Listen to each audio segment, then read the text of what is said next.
இது Thursday morning எடுத்தது. காலைல பாப்பா தம்பி 2 பேருமே சீக்கிரமே எந்திரிச்சிட்டாங்க. எந்திரிச்சது ப்ரஷ் பண்ணிவிட்டு பாப்பா எப்பயுமே காலைல எந்திரிச்சதுமே ஃபஸ்ட்டு வேலை யோகா பண்ணுவாங்க.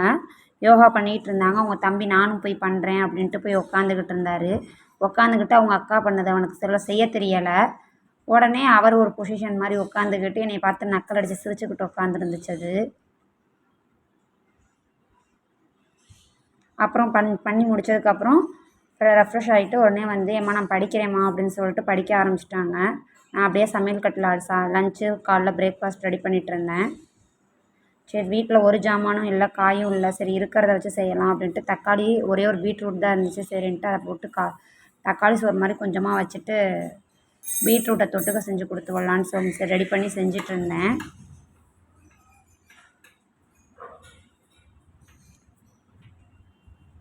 பாப்பா அது பாட்டுக்கு படிச்சுக்கிட்டு உட்காந்துருந்துச்சு. அது சொல்கிறத காதில் கேட்டுக்கிட்டே நான் பாட்டுக்குமா நான் சொல்கிறேம்மா நீங்கள் கேளுங்கம்மா அப்படின்ட்டு அவங்க பாட்டுக்கு நான் எங்கிட்டலாம் போகிறேனோ அங்கிட்டலாம் பின்னாடி வந்து சொல்லிட்டு இருந்தாங்க. அவங்க அப்பா தூங்கின கேப்பில் அவங்க அப்பா செல்லை எடுத்துகிட்டு வந்து அவராக கேமரா ஆன் பண்ணி வீடியோ எடுக்கிறேன் அப்படின்ட்டு டான்ஸ் ஆடிட்டு நின்றுட்டு இருந்தார் அவங்க தம்பி. ஸ்கூலில் ஒரு புக்கு கொடுத்துருந்தாங்க, தமிழ் புக் அப்பயே கொடுக்கல. சரின்ட்டு தமிழ் புக் அட்டை போட வேண்டியது இருந்துச்சு. சரின்ட்டு ஃபஸ்ட்டு புக்கை ஊசி நூல் போட்டு தைப்பேன். ஏன்னு கேட்டால் பாப்பா கிழிச்சிரும் அப்படிங்கிற ஒரு சேஃப்டிக்காண்டி புக்கை ஊசி நூல் போட்டு தைச்சிட்டு அப்புறம் அட்டை விராப் பண்ணேன். இவன் அதுக்குள்ளே கொசு பேட்டை எடுத்து அவங்க அப்பா தூங்கிக்கிட்டு இருக்காங்க, தூங்கிட்டு இருக்கவரை எழுப்ப ஆரம்பிச்சிட்டான் கொசு பேட்டை வச்சு. சுள்ளுன்னு பட்டுருச்சு. அவங்க அப்பா அடிக்க வந்துட்டாங்க, தப்பிச்சுக்கிட்டு வந்துட்டாங்கிட்டு. அப்புறம் பாப்பாவை குளிச்சு விட்டேன். குளிச்சு விடுறோம் அவங்க நானே ட்ரெஸ் பண்ணிக்கிறேம்மா அப்படின்னா, ஏன்னா அவங்க ஸ்கூலில் அதெல்லாம் சொல்லி கொடுத்துருந்தாங்க லாஸ்ட் இயரே. பாப்பா அதனால் நானே ட்ரெஸ் பண்ணிக்குவேம்மா அப்படின்னு சொல்லிட்டு பாப்பா ட்ரெஸ் பண்ண ஆரம்பிச்சிட்டாங்க. அந்த கேப்பில் நான் போய் தம்பியை குளிச்சு விட போயிட்டேன். தம்பியை போய் குளிச்சு விட்டு அவனை கூட்டிகிட்டு வந்துட்டேன். அப்புறம் குக்கரை ஓப்பன் பண்ணி அதில் கொஞ்சம் நெய் போட்டு சாதத்தை கிண்டிட்டு டிஃபன் பாக்ஸ் பேக் பண்ணேன்.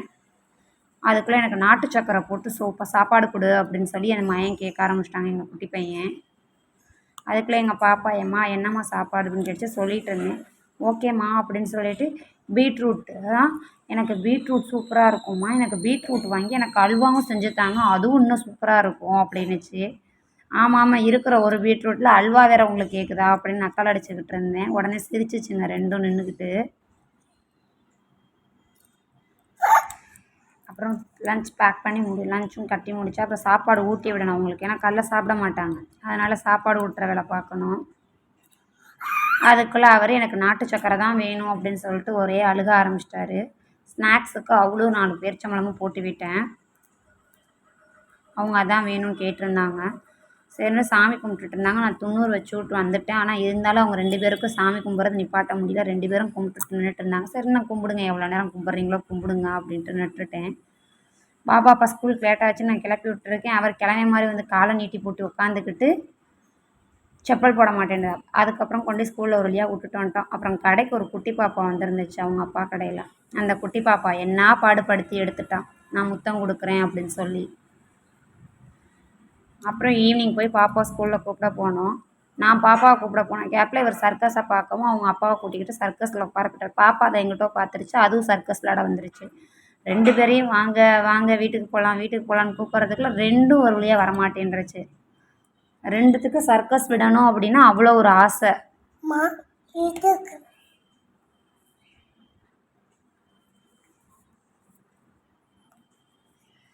என் பொழப்பே இப்படி தான் போயிட்டுருக்கு. எல்லாத்தோட லேடிஸும் வீட்டில் இருந்தால் இந்த ஒரு வேலை இப்படி தான் கஷ்டம். பையன்களை வச்சு சமாளிக்கிறதுலாம் ரொம்ப ரொம்ப கஷ்டம். ஆனால் பொழுதும் போயிடும். நமக்கு அந்த பொழுது போகிறதும் தெரியும், ஈஸியாக தெரியும். அப்புறம் வண்டியில் வரப்போ எங்கள் பாப்பா அம்மா ஸ்கூலில் இது சொல்லி கொடுத்தாங்க, அது சொல்லி கொடுத்தாங்க, ஸ்கூலில் இந்த ஹோம்ஒர்க் கொடுத்தாங்க, அந்த ஹோம்ஒர்க் கொடுத்தாங்க. ரஃப் நோட்டில் வந்து பி போட சொல்லி ஸ்மால் பி போட சொன்னாங்க. ஆனால் மிஸ் கொடுக்கல. அப்புறம் ரஃப் நோட் அம்மா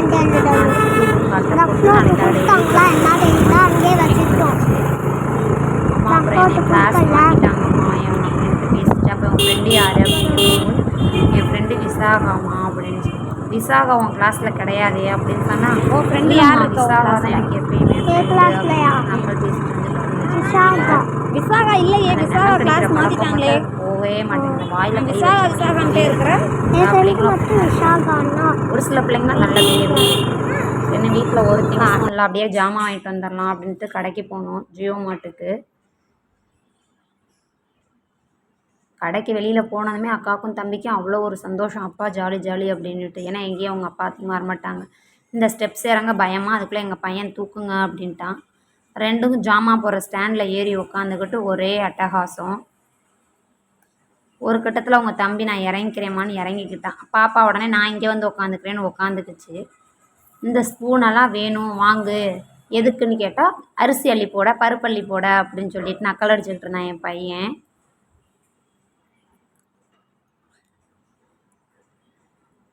நான் ஒரு ஜாமான் வாங்க அவங்க ஒரு ஜாமான் வாங்க அதுக்குள்ளே என் மகன் போய் எங்கெங்கே என்னென்ன இருக்குன்னு ஒரு ரவுண்டு போய் அடிச்சுட்டு வந்துட்டேன் எங்களை விட்டுட்டு தனியாக போய். அது வாங்கித்தா இது வாங்கித்தான்னு. ஸ்பூன் வாங்குங்க ஸ்பூன் வாங்குங்கன்னு ரொம்ப 2ம் கெஞ்சு. ஒன்று தீனி கேட்க ஆரம்பிச்சிருச்சு, ஒன்று ஸ்பூன் வாங்குன்னு ஆரம்பிச்சிருச்சு. நம்ம என்ன திங்ஸ் வாங்க போனோங்கிறத அதையே மறக்கிற மாதிரி ஆயிடுச்சு. இதுக்கு தான் கடைகளுக்கு நம்ம பிள்ளைங்கள சின்ன குட்டீஸுங்களை கூட்டிகிட்டே போகக்கூடாது. சரி பாவம் வீட்டுக்குள்ளேயே இருக்கிறாங்க அப்படின்னு நம்ம கூட்டிகிட்டு போனால் இந்த ஒரு தொல்லை பெரும் தொல்லையாக இருக்குது இதுங்களுக்கு. அது கடைசியில் எங்கிட்ட பில்லு போகிற பக்கத்தில் ஃப்ரிட்ஜில் சாக்லேட் வச்சுருந்தாங்க. போய் என் பையன் போய் தூக்கிட்டு வந்துட்டான் ஃப்ரிட்ஜிலேருந்து சாக்லேட்டை. அது ஒன்றும் இல்லை 2 தூக்கிட்டு வந்துட்டார். அவங்க அக்காக்கிட்ட உன்னை கொடுன்னதுக்கு கொடுக்கவே சாமானிய மாட்டேன்ட்டான். உடனே அவங்க அக்கா மூஞ்சியை தூக்கிக்கிட்டாங்க. சரி விட்டுரு பாப்பா அப்படின்னு சொல்லிட்டு அப்புறம் அவங்க அக்காவுக்கு வேறு ஒரு சாக்லேட் நாங்கள் ஃப்ரிட்ஜை திறந்து எடுத்து கொடுத்தோம். அப்புறம் ஒரு வழியாக எப்படியோ பில்லை போட்டு வெளியில் போயிடணும் அப்படின்ட்டு அதில் நாட்டு சர்க்கரையை மறந்துட்டோம். அப்புறம் நீ பில்லு போட்டுட்டு நான் போய் நாட்டு சர்க்கரை வாங்கிட்டு வரேன்னு அவங்க அப்பா ஒரு இதில் போயிட்டாங்க. அப்புறம் பை வேறு கொண்டு போலையா. அப்புறம் அட்டை பாக்ஸில் அவங்களே பேக் பண்ணி கொடுப்பாங்க. அப்புறம் அட்டை பாக்ஸில் பேக் பண்ணித்தாங்க அப்படின்னு சொல்லிட்டு அட்டை பாக்ஸில் வச்சோம். அதுக்குள்ளே மறுபடியும் இந்த வண்டியில் ஏறுறதுக்கு நான் முன்னாடி நீ முன்னாடி 2 சண்டை கட்ட ஆரம்பிச்சிருச்சு. அப்புறம் அவங்க அப்பாட்ட ஜூஸ் கேட்டாங்கன்னு சொல்லிட்டு அப்புறம் ஜூஸ் வாங்கி கொடுத்தாங்க. அக்காவும் தம்பியும் ஆரஞ்சு ஜூஸ் வேணும்னு ஆரஞ்சு ஜூஸ் தான் வேணும்னு ஒரே அழுக. சரின்ட்டு போ ஆரஞ்சே வாங்கி கொடுப்போன்னு ஆரஞ்சு ஜூஸ் வாங்கி குடிக்க ஆரம்பிச்சிட்டாங்க.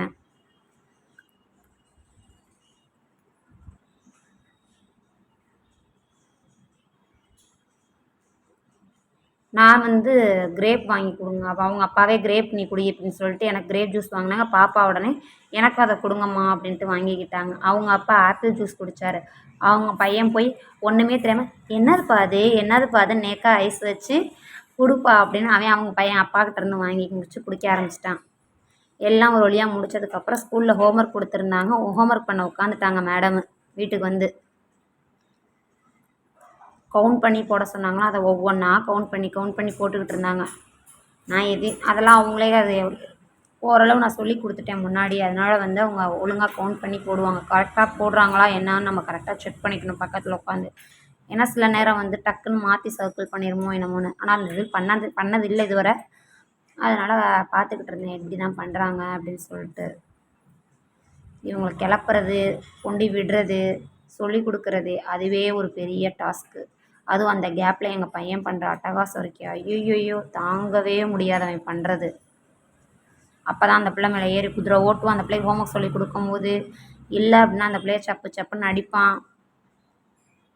இது கழுத்து வலிக்குதுன்னு சொல்லவும் கீழே அவங்க அப்பா கடையிலே உட்காந்து ஸ்டாண்டில் உட்காந்து எழுதிருச்சு. வீட்டில் டேபிள் மேட் வாங்கலாம் அப்படின்னு பார்த்தா அந்த டேபிள் மேட்டை போட்டு இவர் எதுவும் ஏறிடுவாரோ அப்படின்னு தம்பி ஏறிக்குவாங்களோ அப்படின்னு பயந்துக்கிட்டு அதை வாங்காமே இன்னும் இருக்கிறோம்.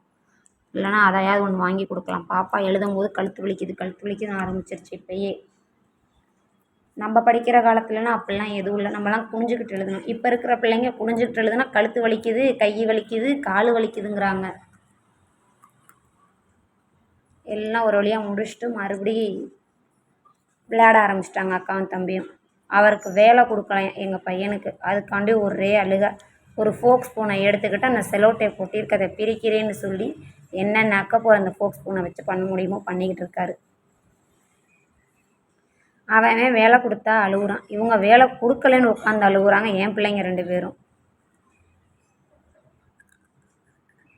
அப்புறம் பக்கத்து கடையில் பலூன் இருந்துச்சுன்னு அதை கொடுத்து விளையாடிட்டு இருந்தாங்க.